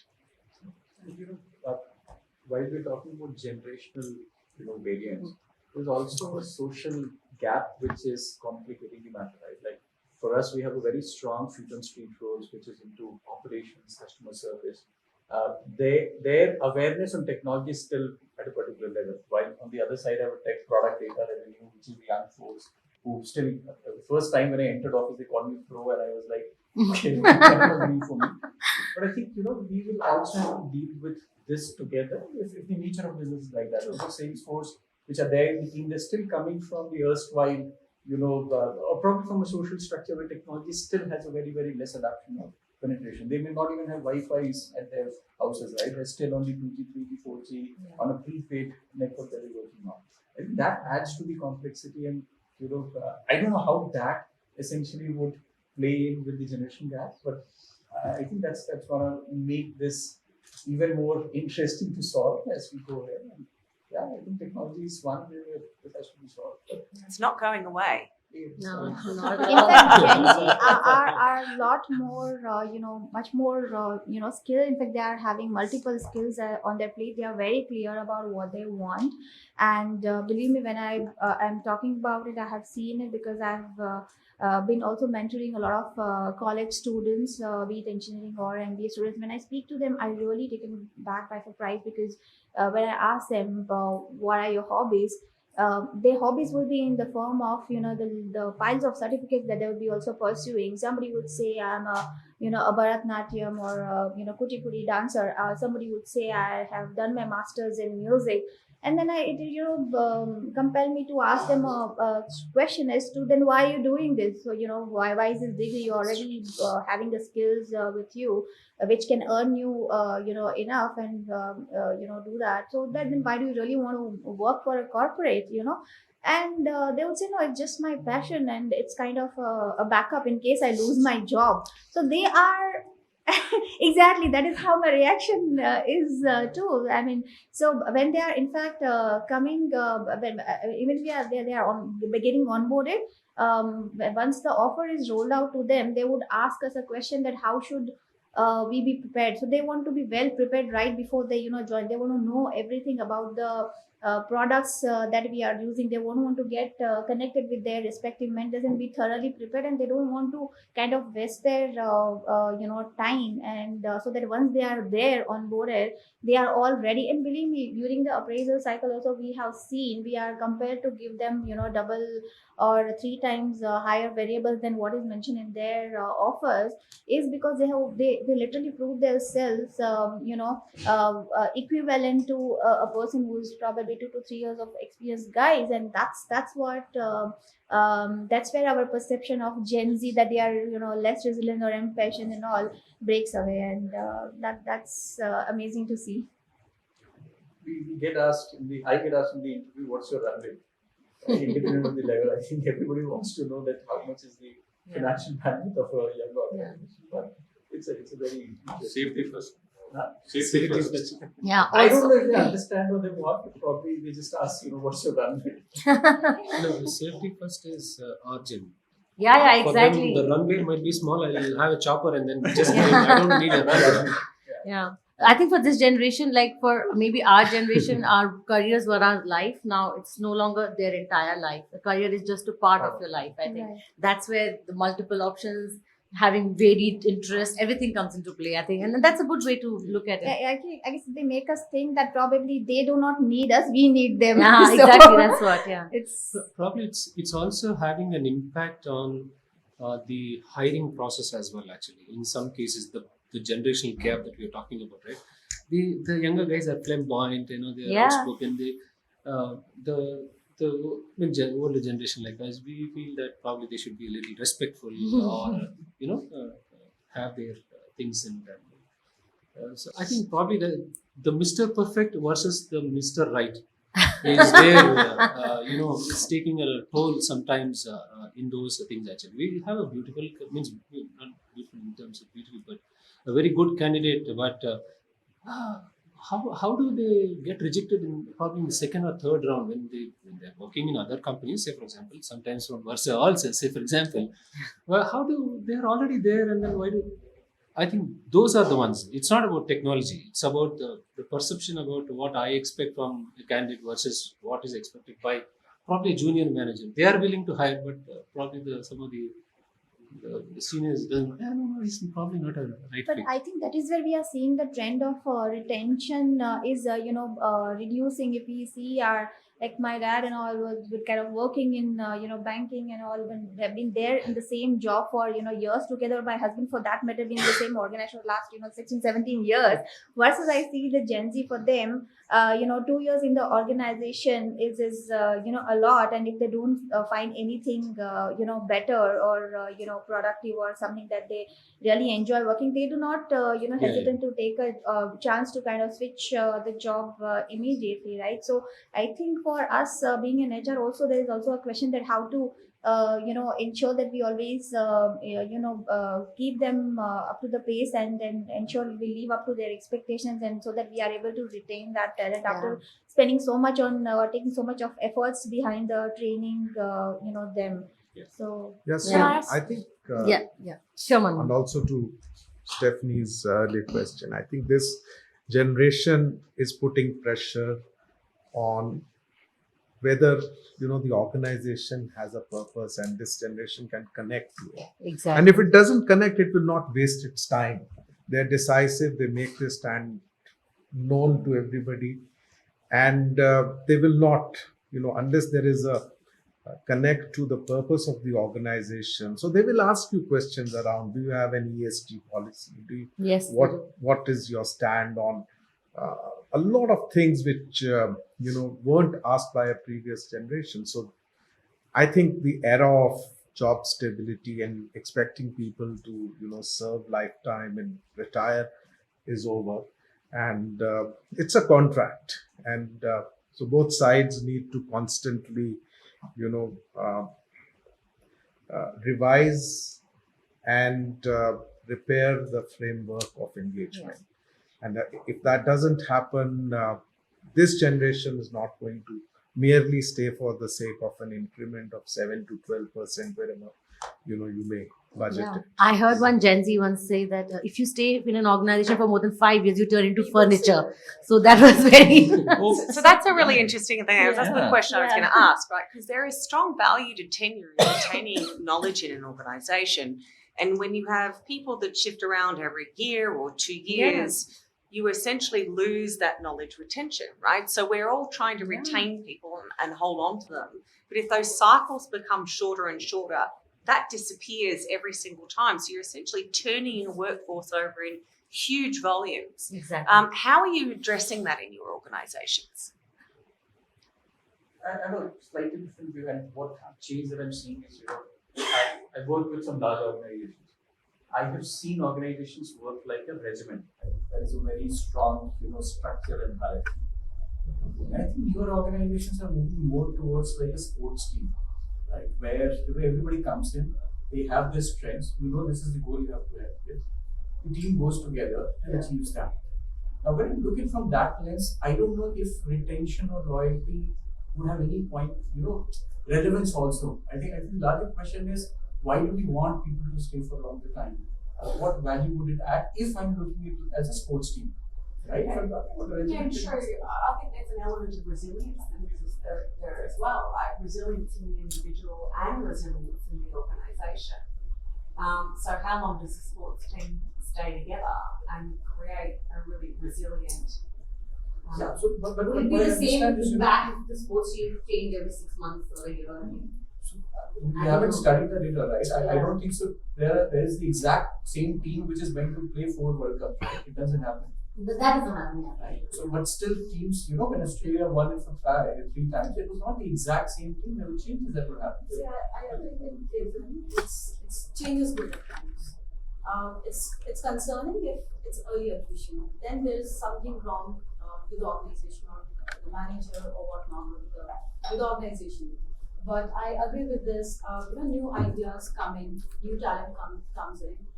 Like he rightly said, you set a target, you have achieved that goal. Now it's time to set another goal, and we have new ideas and new set of people who will work towards it. But if it's early attrition, not 6 months, it's again too early. But a sports team, if there is a change frequently, then we have to change the way we are working. But otherwise, it's always good to make changes, get new ideas, new people, and then work towards new goal. I think Zata was mentioning about how a 5-year goal changed to 1 year and then UOP to MOP. Now, that also means that there is so variability in the organization. Right? When you don't even know where you will be 5 years later, what do you build the talent for? And how do you ensure that it stays relevant? So it's again, there's no easy answer, but having worked with large or small org, I think this is the biggest change that I'm seeing is, it's about, is the org relevant? A lot of startups come up with saying, okay, this is what we want to build, right? Everybody pivots. Now, when that is happening, do you need a different competence or a talent, or the same talent can grow? That's exactly where, is it 3 months, 6 months, 12 months? I don't think so. We have answers. So in that case, it's very difficult for me to figure out what the future of work will look like then, right? If you're living each day at a time, in that case, how will you kind of foresee the trends that are going to reshape anything And then? when the Googles and the Microsoft can lay off people, Yeah. what is the significance of retention and loyalty, right? It's straight out of the window. Yeah. It might not be. So while I was at SAP, we did this research, internal research with a few of the Gen Zs and millennials and things like that, and they are not like, I want to leave. I want to leave company. They don't join a company to say that I want to leave, but there's definitely that pressure. After 3 years, people will come and say, am I overstaying this stay? I mean, is it something wrong with me that I'm not looking out, or I'm very happy with this company?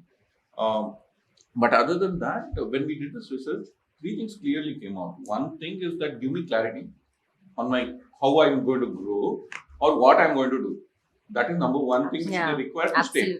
I mean, we said that other than compensation, what is that which is required to stay? And we did like hundreds of focus group discussions with individuals. And the second one is that give me a manager who is competent, number one. Don't give me a manager who's not competent and who's just there to boss around, but who's competent and I can look up to. And give me a person who has good character. It's not that he's micromanaging me and all this stuff. That's what it means on the manager front. And the third one, like Manmohan kind of mentioned, tell me how I'm changing the world by doing this work. It might be the most manual work which I'm doing. I'm a fresher, I understand that. But what am I doing with my life? How am I contributing to the world? Tell me those. Other than form, these were the 3 things which millennials, I'm talking about the recent study, so just 2-3 years back, which we did. Millennials wanted to stay within the company. So I think if we have these 3, we should be able to retain them. But if we are not able to provide that in the context of the business environment and all this stuff, what is the point in retaining them? Exactly. I think that's where you were also coming in and you were also coming in. And there's no point in retaining them if we are not able to do this for them and for our sector as well. That's a very I agree. In fact, that also comes when it comes to a lot of clarity of the goal that they would need from the day one. There has to be a clarity, and this is going to be your career path moving forward. They would also want to probably know that whether there would be any global exposure. What are the number of clients that they are going to interact with, or whether they would get any global. Not only global exposure but any opportunity to kind of work globally. They would not probably they don't probably mean that they want to settle in outside India, but they also want to explore and experience the different culture and by working into a different part of the world, right? And so these are something that they look into. In fact, there is one experiment that has naturally happened when I've seen the shift in between 2 of the organizations. So prior to joining Versa, I was part of a global organization which was a service-based, and then my shift was from service-based organizations to a product-based industry, and I was clearly able to see the difference in it. And then along with that side, there's another chain that has added. Along with the COVID, so thereby I was able to analyze a clear difference when I was part of the MNC, where we had about 58,000 employees globally. We used to hire a lot of freshers from the colleges, And employee engagement was one of the key that used to happen almost every month. We had to run about 5 programs in a month from employee engagement point of view, which obviously we cannot do alone. So we used to have a clubs of different activities that probably most of the organizations might have, so that and all this in the club, all the members used to be all this young people who used to kind of run it. And once you give them the responsibility, believe me, they really used to enjoy it to the core. Along with that, that also used to impact on their productivity of the work. And I have seen them being with that organization, staying for a longer term point of view, because while doing those, being involved in those kind of engagement activities or running, be it a sports day or be it doing any other events, flash mob or whatever activities, by doing this, it is just probably an excuse to kind of which gives them to be able to connect with cross function teams. Okay, that also means internal job rotations, and it also opens a lot of knowledge sharing and a lot of other opportunities through this role. And that used to help them to continue with the organization for a longer period. Even today, there are people who still messages me that hey, I'm getting married, so this is my wedding card, or I'm blessed with the baby or whatever. So then I ask them, are you still with that organ? And they say yes. And I really get surprised, because you really do not expect them to continue for a longer time. As being from that Gen Z, they will always look out. They say, I have been promoted to so and so, right? So that is what was happening in that service base. But when I moved to the product based organization, we also realized, as people wanted a lot of some of the questions apart from the goal clarity, they used to ask me that what is next, when I'm going to get my next promotions. So then it made us, it forced us to kind of relook into our, structure and introduce some of the additional designations. So earlier it used to be a flat organization, then we moved into hierarchy based.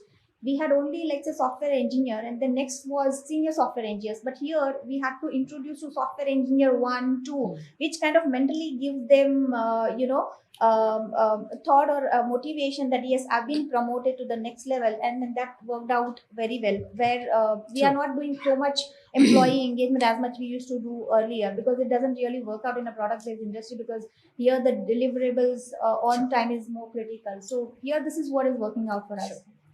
Thanks for sharing that. Yeah, in the interest of time, you can maybe add on to my last question, because an interesting episode to that is, see, we need to be very careful about the designations actually. So in one of my previous organizations, so one employee, aggrieved employee, saying that, hey, I was an accounts assistant for quite a long time, promote me or leave. He was made from an accounts assistant to an assistant accountant, something like that. No, not even that. I've seen that this could backfire in many places, because in one company you might reach a certain level, the other company might not consider you there. Right. Yeah, I have seen people who are like 26 years old, they're GM level in some smaller organization. FMCG and then product companies, startups. And so Yeah, huge huge difference. difference. They're like all Industry. VPs. Yeah, so there's some there are jokes around in the HR already. There's one company, big company, which has like thousands of VPs. There are how many VPs can you have?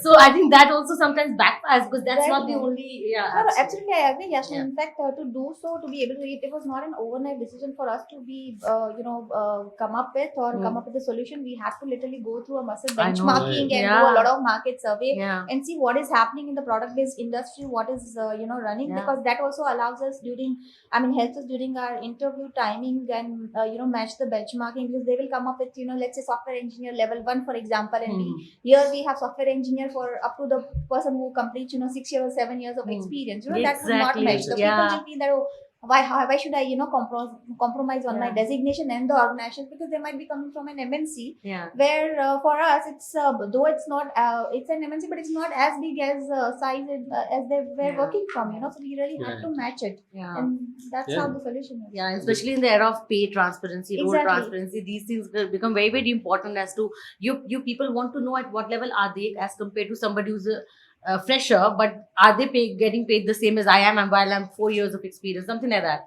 So that kind of pay parity is also very, very important. So it's important to have that benchmarking and keep it revising or reviewing every interval after every interval, and that's the only way you would be able to live up to it. I have a very different experience, coming from say IDFC, where a lot of things were structured.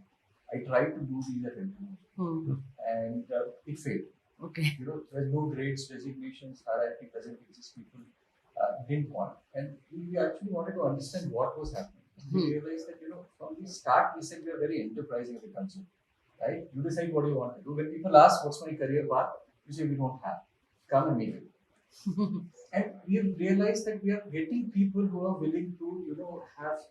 I think the culture plays a very important role. What do I want to stand for? Yeah. I think without that, this would be irrelevant. A future.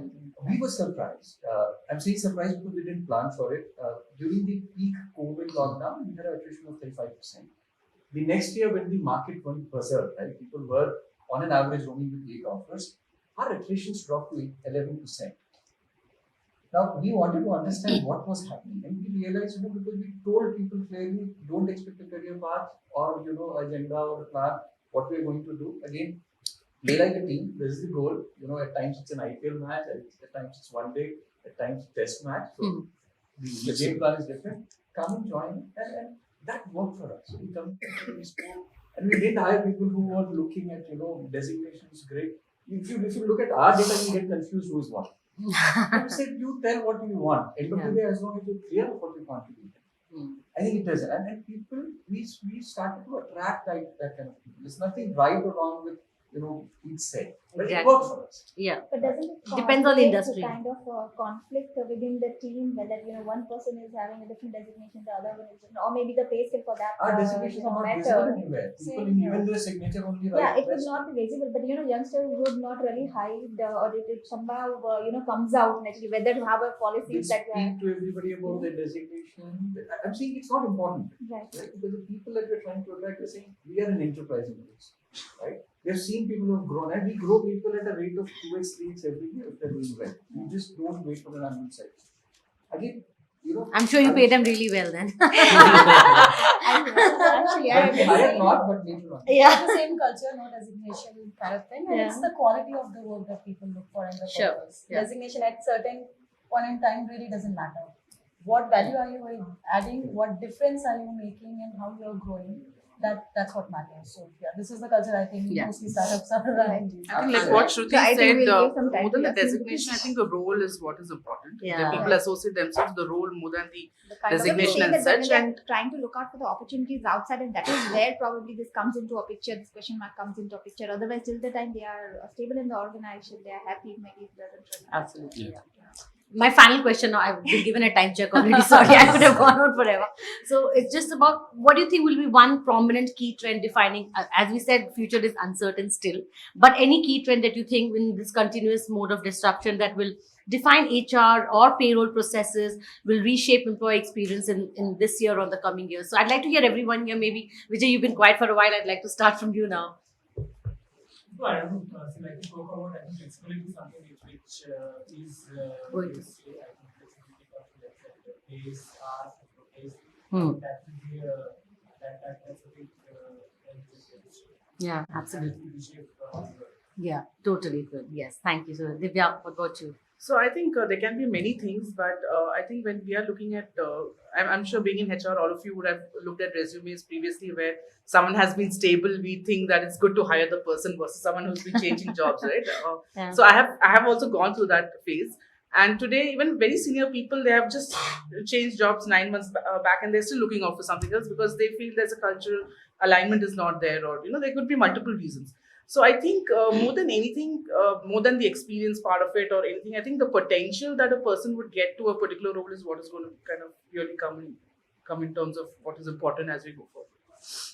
I think it is more important to define the business models first, and then let things follow, because that is what will drive everything else. Okay, great, thanks. Yes. I think as a superseding trend, hyper customization will become a bigger trend.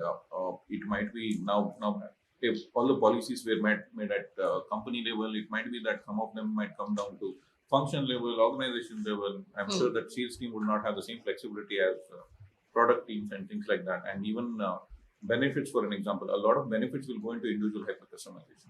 Most probably it will be like not just spa if you want to go Ayurvedic or if you want to go yoga.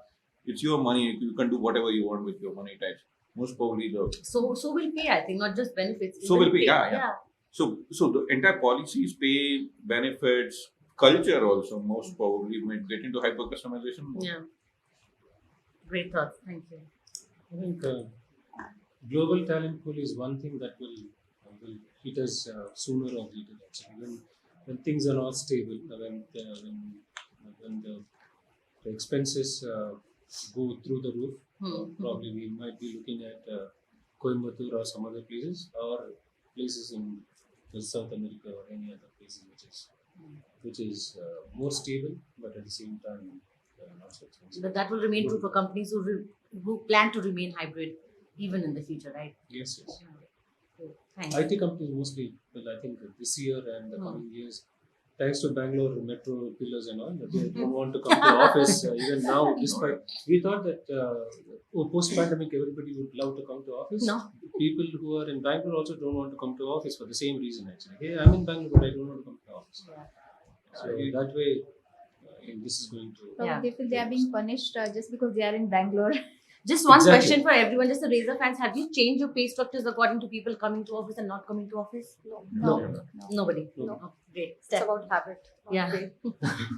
So I've just been traveling around for the last couple of weeks, and we've done a few activities like this. And one of the things that we haven't actually discussed today that comes out really, really frequently is, the changes to the India labour laws, the pending changes to the Data Protection Act, the increasingly complex compliance landscape, the challenges associated with just being able to keep up with them, and the inability to be able to train and develop people to keep up with those at pace, I think are going to be challenges that need to be addressed in order to be able to get to that point of hyper customization. Nice. And I think that's, an area in which we're starting to now see people. You were referring before to partners. I'm sorry, I've forgotten who actually mentioned that. But the idea of partners coming in to help and resolve those sorts of problems, people like ADP, for example, who have that compliance expertise. So that's relatively nascent from what I understand here in India today. I think that's going to be growing significantly. Great. Thanks, Steph. Thanks. Rahul, your thoughts? Yeah, so a couple of things. I think there will be greater amplification of human-centered approach, right? So, and this would be juxtaposed with teamwork, right? The essence of teams and small teams that constitute, that become an organization would be so very much focused, right? So it's individual to team, both part of the same coin, right? So that's one part. I think what we would also see, especially in India, is distributed workforce across the country. It's no more confined to metros, and therefore this migration to metros would I won't say decline, but would not increase in the pace at which it has increased over the last several years. And that's great news for the country as the infrastructure increases and so on and so forth. And therefore, another phenomenon will happen, which is the holistic workforce management, right? So the holistic workforce management, someone earlier alluded that, we would have gig workers, we'll have contractors, we'll have off-roll, on-roll, etc. And how do you manage this complex workforce through a set of tools, right? From time attendance to payroll to performance and everything would become an integral part of the organization. Great points. So just like to add a very relevant point that Rahul raised, I think the adoption of gig workers, I think they're at an early stage, and the number of people who are opting for that purely based on flexibility in terms of the space that they operate or distance or location or multiple other reasons, I think that's going to continue to rise. And how HR in terms of affinity will look at people purely from a capability and from what they can deliver rather than purely based on experience and tenure and consistency, so on and so forth. I think that mix of both kinds of resources coming in purely to be able to cater to specific needs of the organization. I think that mix will get larger and Yeah. larger in days to come. Great. Thanks, Anand. Yeah, adoption of gig might be the big one. Yeah. So, my point of view, new trends, it is a combination of anticipation and my expectation. When it comes to HR, we should look at hiring non-traditional candidates going forward to ensure that there is a maximum reach of the talent pool. Now, the expectation, all the HRMS tools, HR-related tools should have an app so that it's user-friendly, Yeah. save time. You don't have to open your laptop all the time. And the third expectation from payroll side, what Shrikant mentioned, AI assistant, 24/7 availability, reduced human dependency, Yeah, true. faster solution, and customized, solution. You want to know about your leave. You want to know how many leaves can you take. What is the deduction? Everything. So I think advancement of technology is something that I'm Required. expecting. Yeah. Great. Thanks, Shruti. Yes, Manu. So I think post-COVID, very interestingly, I've seen CEOs depend far more on their CHROs Yes. than even the CFOs or any other function, because they found the ability in the HR folks to navigate through the unknown to be stronger. So it's ended that debate whether HR has a seat on the table or not. And now the onus would be completely on HR folks to really, rise up, understand the business side, because the CEOs are making an effort to understand the people side. They're changing themselves from being quarter to quarter to more humane. They're looking at, bringing humanity into leadership, etc. So great time. I see great future for the function in the profession, and the bar will only be raised higher in times to come. So interestingly, I was talking to Jhana right before this, and I told her that I heard another CHRO tell me this, that while we've got the seat at the table, the quintessential seat at the table, have we got the voice at the table? So I think that's where It you come. is. It is there. Just having a seat isn't enough, right? The voice, The how voice heard it. is there, and Yeah. that brings a greater response. Absolutely. Yes. Great. Thanks, Manu. Yes, Anna. Thank you. I think I have already shared most of my points, but just to answer the question that what is one thing which is in trend and is going to be permanent, I feel at any point in time there are few things, be it your process or be it the technologies, it has to have be ease to use. It should be, one should be able to use it very easily and make the most of it with the help of the technologies. But at the same time, you need to ensure that those technologies are well secured, with the help of security, having right security systems in place. Also, as I said, that we need to adopt, go with the time and adopt the changes, or as and when time required, from long-term goal to short-term goal. Rather, the goal should be, rather the performance should be reviewed based on the project than on an annual basis or a periodical basis. So I think we need to, faster we adopt these changes, we would be in a better, The more agile we would be. Yeah. Thank you. Thanks, Anna. Yes, Kiran. So if I put it in three levels, one is, what would employees expect? I think flexibility, hyper-personalization is real, right? Gig, hybrid, working from here, working from Mars, generation. I think personalization is there. So that's one. That's what employees would expect. Managers would then start expecting us to start thinking and acting like a product manager, right? Where we understand technology, we understand people, and we understand business and give them a solution.